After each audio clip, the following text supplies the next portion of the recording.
Shalom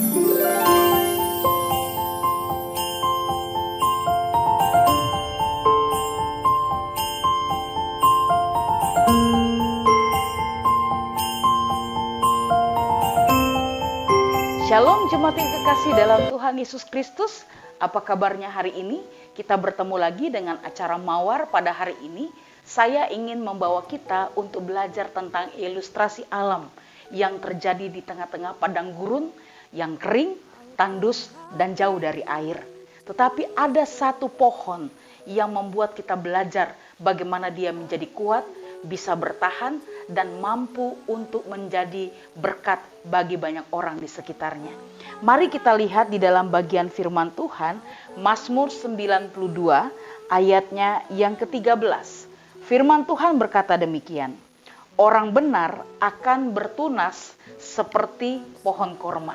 Hari ini saya ingin mengajak kita semua belajar tentang filosofi pohon kurma. Ada apa sebenarnya dengan pohon kurma?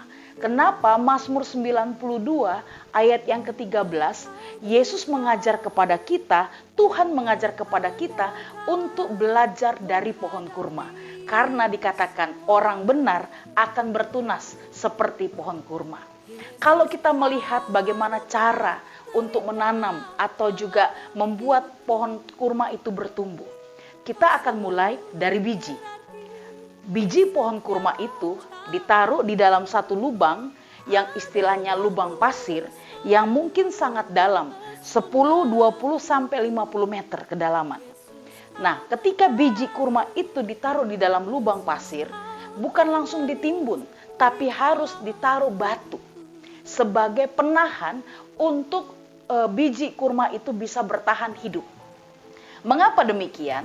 Ternyata pohon kurma ini bukan langsung bertunas ke atas, tetapi pohon kurma ini bisa bertahan untuk dia bisa menjadi pohon yang tinggi. Dia harus merambat dulu akar-akarnya sampai ratusan meter untuk mendapatkan air.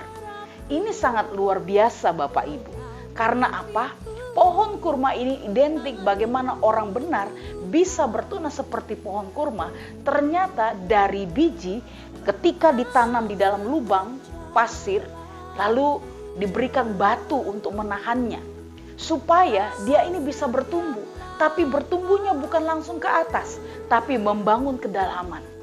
Ketika membangun kedalaman, akar-akarnya terus merambat sampai ratusan meter untuk menjumpai sumber air. Ketika mendapatkan sumber air di dalam tanah, maka pohon kurma akan terus merambat. Dan setelah dia kuat, maka dia akan bertunas ke atas.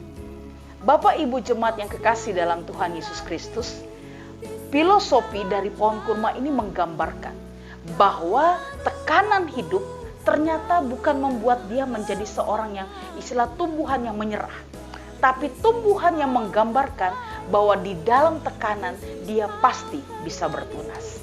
Maka hari ini saya mengajak kepada kita semua belajar dari filosofi alam yang Tuhan berikan dengan pohon kurma.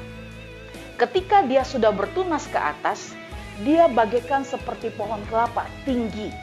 Tetapi ingat, tempat untuk dia bertumbuh bukan di daerah yang dingin, bukan di daerah yang subur, tapi di tanah kering, tandus, dan panas yang ekstrim. Bapak Ibu jemaat yang kekasih dalam Tuhan Yesus Kristus, apakah dia bisa bertahan hidup? Pasti. Karena apa? Dia sudah membangun akar yang sangat kuat dulu di dalam. Ketika akarnya sudah kuat, baru dia bertunas sampai kepada tinggi, menjulang ke atas supaya dia bisa menghasilkan buah. Ketika dia sudah bertunas dan bertumbuh sampai kepada waktunya, dan kalau andaikan diperkirakan cukup lama pohon kurma ini bisa menghasilkan buah, kurang lebih 10 tahun, 5-10 tahun atau 15 tahun, dia baru bisa berbuah. Ketika dia berbuah, hasil buahnya bagaimana?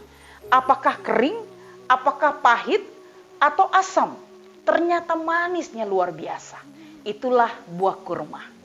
Jemaat yang kekasih dalam Tuhan Yesus Kristus, hari ini saya mau mengajarkan kepada kita semua dengan acara Mawar ini.